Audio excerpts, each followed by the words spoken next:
বরমশাই অনেকদিন ধরেই বলছিল যে ওর খুব লাউ চিংড়ি খেতে ইচ্ছে হচ্ছে। সেটা ভেবে তো দুদিন আগে ও লাউ নিয়ে চলে এসেছে, কিন্তু এই মাছ ওই মাছ রান্না করতে করতে লাউ চিংড়ি আর আমার বানানোই হয়নি। তাই আজকে আমি ওকে বললাম, তুমি তাহলে বেশ কিছুটা পরিমাণে চিংড়ি মাছ নিয়ে এসো, আজকে আমি লাউ চিংড়ি তোমাকে বানিয়ে দেবই। শুনেই তো বরমশাই আমার ভীষণ খুশি। আর সত্যি কথা বলতে লাউ আর চিংড়ি মাছ দুটোই কিন্তু আমারও খুব পছন্দের। পছন্দ হলেই বা কি করা যাবে, এমন অনেক জিনিস আছে যেটা অ্যালার্জির ভয় ঠিক করে খেতেই পারি না। চলো দেরি না করে রান্নাটা শুরু করা যাক। প্রথমেই কিন্তু আমি লাউটাকে ছোট ছোট করে কেটে নিয়েছি। আর বরমশাই বাজার থেকে চিংড়ি মাছ নিয়ে আসার সাথে সাথেই মাছগুলোকে কিন্তু আমি পরিষ্কার করে নিয়েই এদিকে লবণ আর হলুদ মাখিয়ে রেখে দিয়েছি। আর এদিকে কড়াই গরম করে একদম অল্প পরিমাণে তেল দিয়ে দিয়েছি শুধু চিংড়ি মাছগুলোকে ভেজে নেওয়ার জন্য। চিংড়ি মাছগুলোকে কিন্তু একদমই বেশি লাল লাল করে ভাজা যাবে না, এই মাছগুলোকে বেশি কড়া করে ভাজলে কিন্তু একদম শক্ত হয়ে যাবে। তাই জন্যই দেখো একদম হালকা করে আমি চিংড়ি মাছগুলোকে ভেজে নিয়েছি।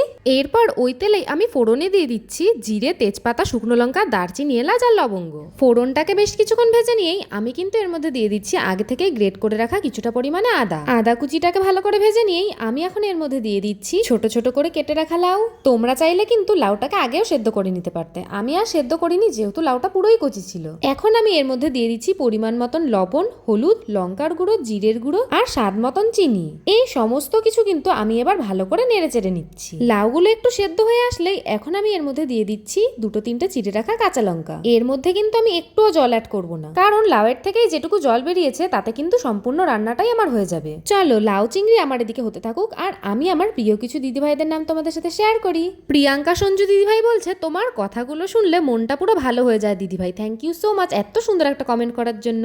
তোমরা যারা আমাকে ভালোবাসো তারা তো আশা করি আগের দিনের ভিডিওটা দেখেছো। রুম্পাকর দিদিভাই সেই ভিডিওতেই আমাকে কমেন্ট করেছে যে তোমার মতন দাদা ভাইও তো দেখছি খুব সুন্দর মটন রান্না করলো, খুব ভালো লাগলো তোমাদের কথাগুলো শুনতে, থ্যাংক ইউ সো মাচ দিদিভাই। সুস্মিতা সান্ত্রা দিদিভাই আমাকে বলছে, তোমাদের দুজনকে একসাথে রান্নাঘরে দেখে খুবই ভালো লাগলো বনু, আর তোমাদের মিষ্টি মিষ্টি খুনসুটি দেখতে আমার খুব ভালো লাগে। কাকলি গাইন দিদিভাই বলছে, আসলেই তোমাদের ভিডিওগুলো অনেক সুন্দর আর তোমাদের কথাগুলো অনেক সুন্দর, থ্যাংক ইউ সো মাচ দিদিভাই। রিঙ্কি দত্ত দিদিভাই বলছে, তুমি তো আমার নামটা নিচ্ছই না, তোমার ভিডিওগুলো দেখতে আমার খুব ভালো লাগে, থ্যাংক ইউ সো মাচ দিদিভাই।